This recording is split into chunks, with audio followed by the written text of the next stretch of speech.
Real-Time 1960s presents Evening Report, a complete roundup of today's news with Joe Rubenstein. Good evening. Astronaut John Glenn is honored at Cape Canaveral. Robert Kennedy draws huge crowds in West Berlin. J. Edgar Hoover speaks at Valley Forge. Robert McNamara sees improvement in Vietnam, and Roger Maris wants a bigger raise. Those are the headlines. The details after this message. Did you know that corn, one of America's favorite foods, is used to make America's favorite syrup, Caro? Yes, in every bottle of Caro syrup, you get the wholesome kind of sweetness that comes from corn. Caro is delicious poured on waffles, French toast, and pancakes. On ice cream, it makes an instant sundae. And Caro is wonderful for cooking, too. Caro gives pecan pie that special texture and extra flavor. Makes cake frosting smooth, never grainy. And party popcorn novelties made with Caro taste so good. No other brand of syrup has more uses than Caro, America's favorite syrup for over 50 years. 3 days ago, Colonel John Glenn became the first American to orbit the Earth. Today, he returned to his takeoff point at Cape Canaveral, Florida. President Kennedy and Vice President Johnson were on hand to congratulate the 40-year-old astronaut at a public ceremony at the NASA Space Center there. As Lieutenant Shepard, Major Grissom have learned, and as Colonel Glenn is now learning, the hazards of space flight only begin when the trip is over. And now that Colonel Glenn has been launched into public orbit, we are proud of him, as we are of all the astronauts and those who are connected with this great effort. 2 weeks ago, when Colonel Glenn came by the White House, I asked him how he enjoyed the public attention, and he said that he wished that they were paying more attention to the scientific part of this voyage rather than to his wife's hair. My own feeling is that both are equally important in the sense that we are proud of this trip because of its scientific achievement, and we're also proud of it because of the men and women that are involved in it. All of us remember a few dates in this century, and those of us who were very young remember Colonel Lindbergh's flight in Pearl Harbor and the end of the war, and we remember the flight of Alan Shepard, Major Grissom, and we remember the flight of Colonel Glenn. The president pinned NASA's Distinguished Service Medal on Colonel Glenn and made some additional remarks before reading the citation. 17 years ago today, a group of Marines put the American flag on Mount Surabaya. So it's very appropriate that today we decorate Colonel Glenn of the United States Marine Corps, and also realize that in the not-too-distant future, a Marine or a naval man or an Air Force man will put the American flag on the moon. I present this citation. The President of the United States takes pleasure in awarding the National Aeronautic and Space Administration Distinguished Service Medal to Lieutenant Colonel John H. Glenn, Jr. for exceptionally meritorious service to the government of the United States in a duty of great responsibility as the first American astronaut to perform orbital flight. His performance in fulfillment of this most dangerous assignment reflects the highest credit upon himself and the United States. Colonel, we appreciate it. Tuesday's 5-hour spaceflight was the crowning achievement of Project Mercury. The NASA program initiated in 1958 with the express goal of putting a man into orbit and returning him safely to Earth. At today's ceremony, Colonel Glenn underscored the team aspect of the project. We have stressed the team effort in Project Mercury. It goes across the board, I think, sort of a cross-cut of Americana, of industry and military and civil service, government work, contractors. I would like to consider that I was sort of the figurehead for this whole big, tremendous effort. And I'm very proud of the medal I have on my lapel here for all of us, because I think it represents all of our efforts, not just mine. Thank you very much, and thank you, Mr. President. The astronaut will address a joint session of Congress on Monday, and on Thursday, New York City will honor him and the other 6 Mercury astronauts with a ticker tape parade.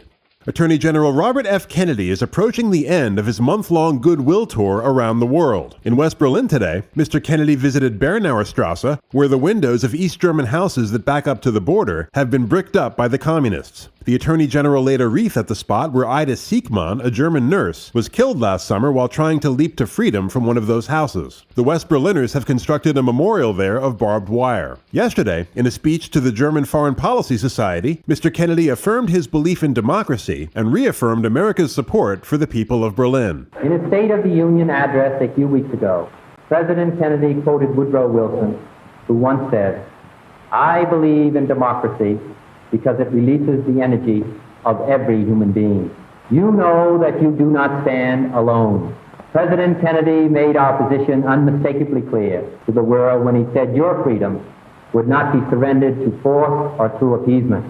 And as an admirer of your courage and your determination, we salute you, the people of Berlin, and we wish you well. I thank you.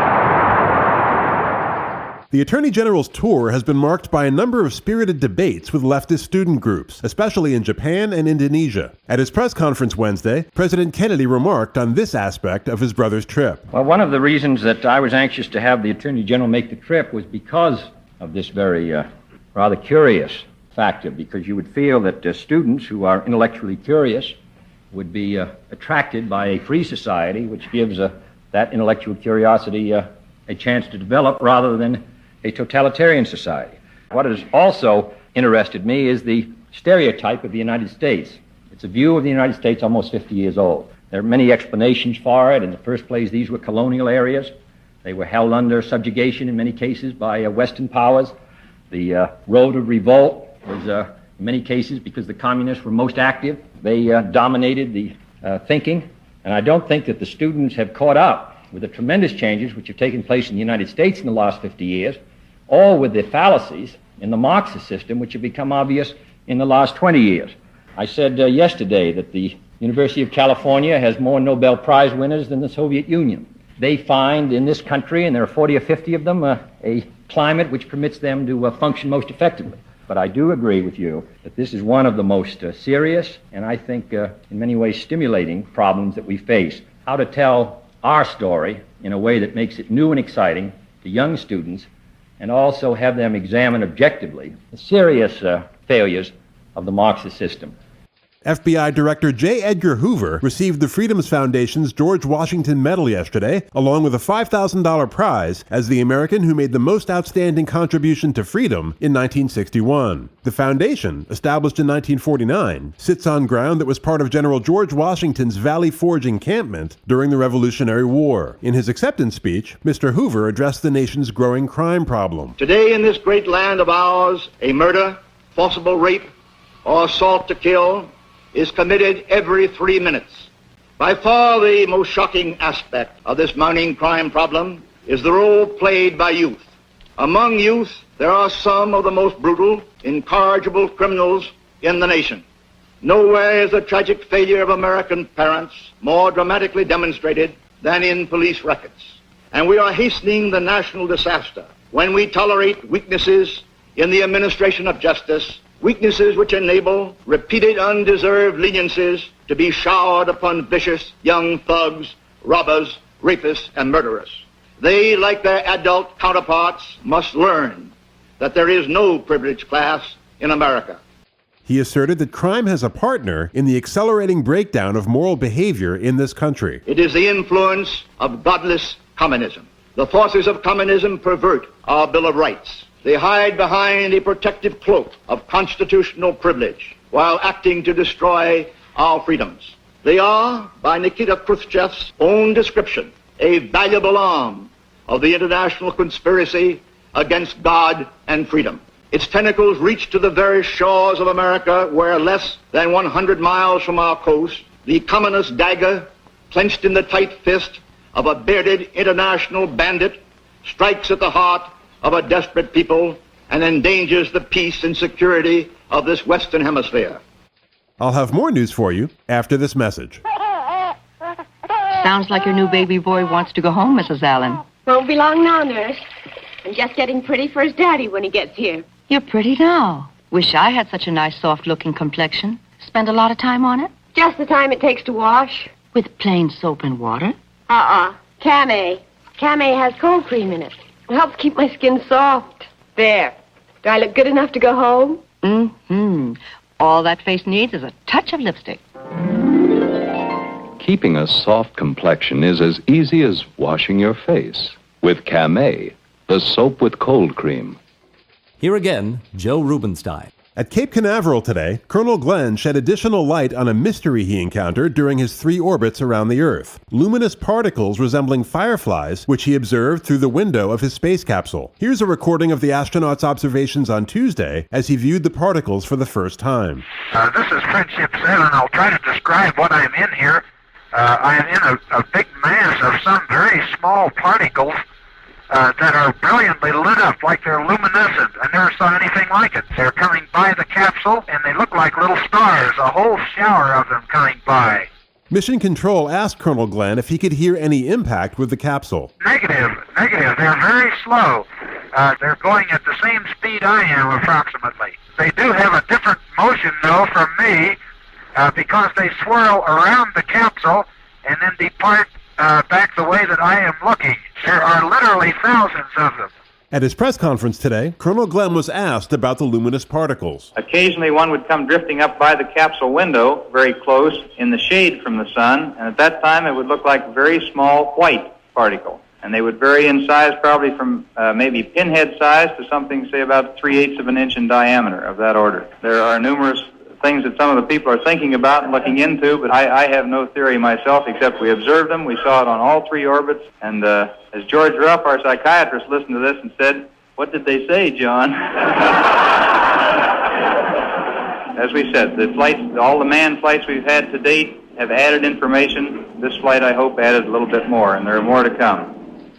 Last weekend in Honolulu, Defense Secretary Robert S. McNamara met with U.S. military officials at the headquarters of Admiral Harry S. Felt, commander of U.S. forces in the Pacific. Upon the Secretary's return to Washington, he reported improvement in the South Vietnamese effort against the Communist Viet Cong. A Pentagon spokesman echoed Mr. McNamara's optimism, asserting that the number of Viet Cong assaults in South Vietnam have dropped off considerably in the last month. The spokesman said that with U.S. training, the South Vietnamese have established an effective technique of enveloping the enemy. American helicopters drop men and supplies into a combat area as South Vietnamese troops move in simultaneously on the ground to surround the communists. Somewhat less successful has been the effort to win the support of the South Vietnamese people for the government of President Ngo Dinh Diem. At his press conference Wednesday, President Kennedy was asked if the Diem regime was moving ahead with the administrative and political reforms recommended by the U.S. We're working with them to accomplish both of these objectives. And these objectives, I must say, are hard to carry out. This country's been in a struggle now for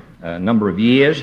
It had not many skilled administrators when it got its independence in '54, and it had been at war for, really in a sense, the Japanese occupation and the war with the French for almost 15 years before that, so that it's a very difficult assignment. It is a fact, however, that the gross national product, agricultural production, health, education, all these things materially increased in the last 6 years. But I think it's a matter which the Vietnamese government must be concerned about, and that we're prepared to offer every assistance we can in making that government a more effective instrument for the people.